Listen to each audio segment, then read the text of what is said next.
나는 101주택을 갖고 있다 하더라도 비과세를 받을 수 있습니다. 그리고 종합부동산세를 낼 때 그 빌라 100채는 다 뺍니다.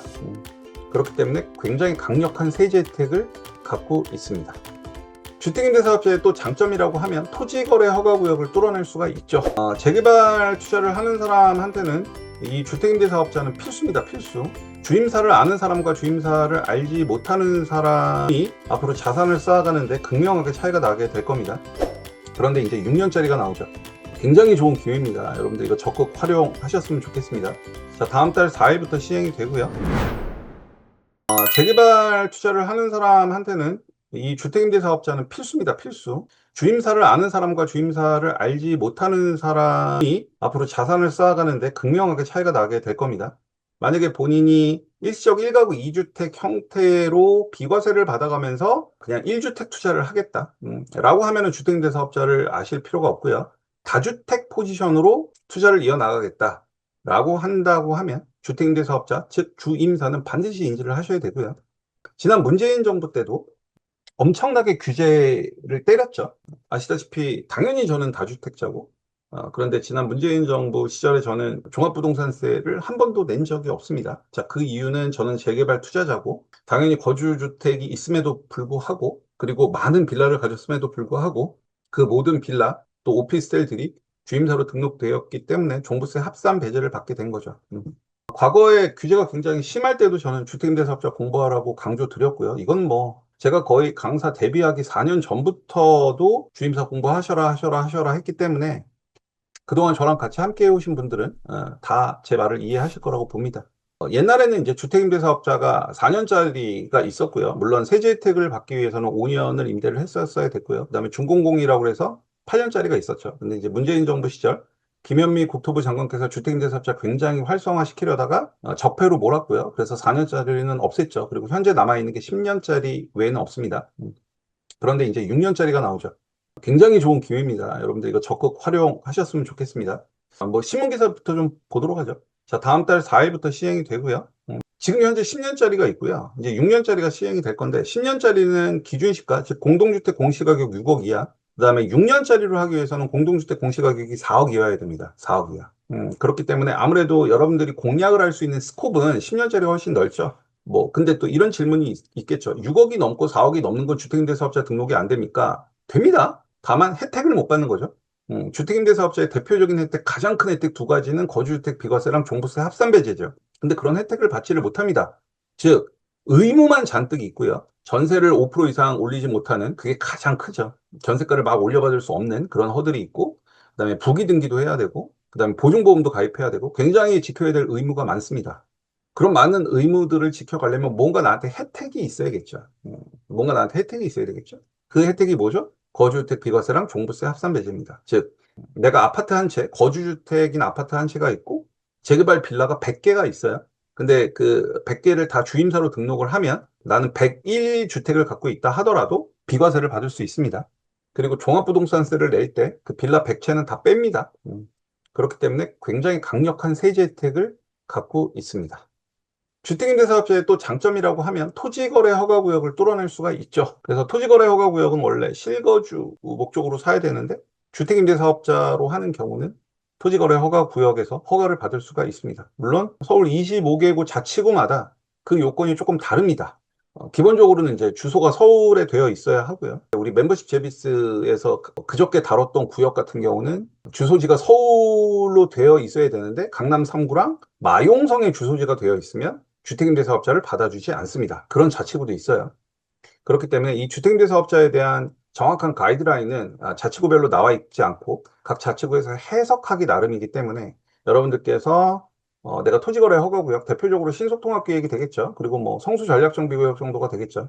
그런 경우들은 해당 자치구에서 토지거래 허가구역을 주택임대사업자 어떤 요건으로 허가가 나는지에 대한 건 개별적으로 다 전화하셔서 물어보셔야 됩니다. 아시겠죠? 자, 다음 달 4일부터 시행하고요. 자, 매입형, 우리는 매입형이죠. 건설은 아닙니다. 매입형은 4억 원 이하, 공동주택 공시가격 4억 원 이하. 자, 6억 원 이하면 10년으로 하시면 됩니다. 자, 종부세 합산, 양도세 중과 배제 너무 좋은 특혜입니다. 자, 다음 달 4일부터 연립, 다세대 주택, 오피스텔 등 비아파트에 적용되는 6년 단기 등록 임대주택 제도가 새롭게 시행이 됩니다.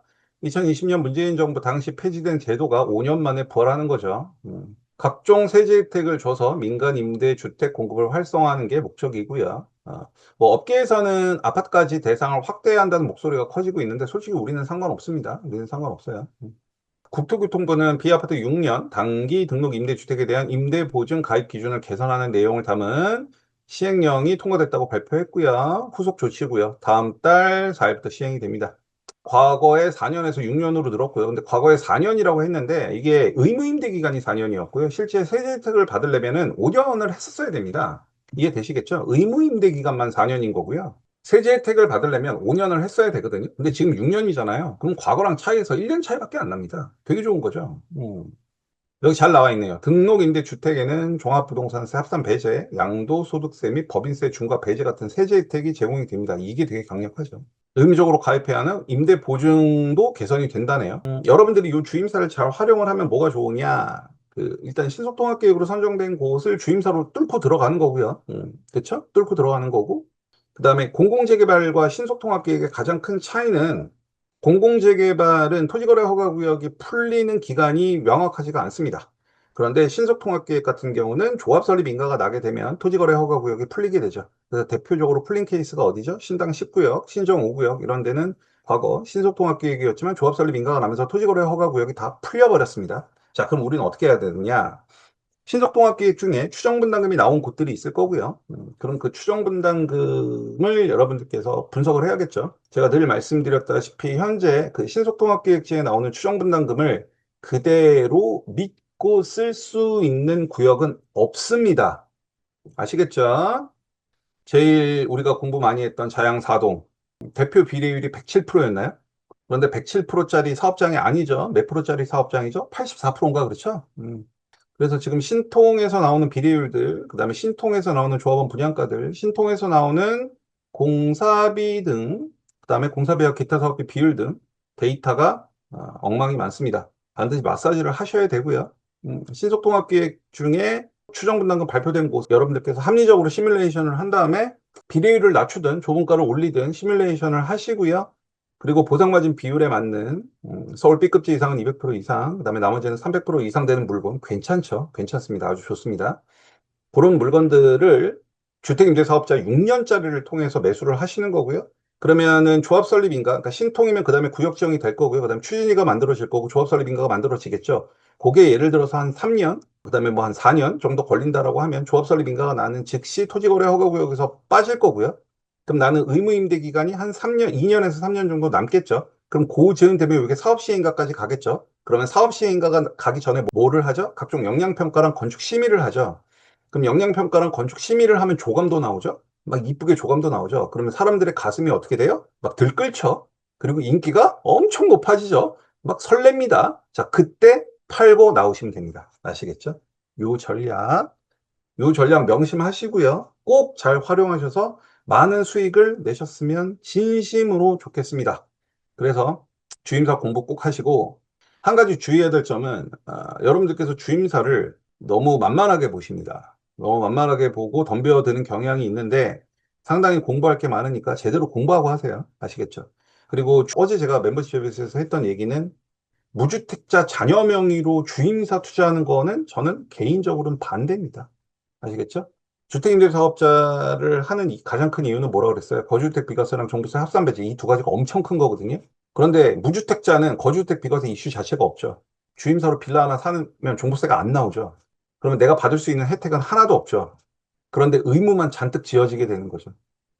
그래서 무주택 자녀 명의로 6년 단기 임대, 주택임대사 단기 임대를 통해서 신통에 투자하는 건 저는 개인적으로 반대합니다. 저는 개인적으로는 그거보다는 무주택자는 차라리 신통 투자를 하고 싶으면 서울에 거주할 수 있다라고 하면 실거주 형태로 해서 좋은 투자하셨으면 좋겠습니다. 굉장히 소액으로 10억 원이 훌쩍 넘는 신축 아파트를 가져갈 수 있는 게 신통이고 그런 사례들을 지금 많이 접하고 계실 테니까 많이 공부하셔서 좋은 결실 내셨으면 좋겠습니다.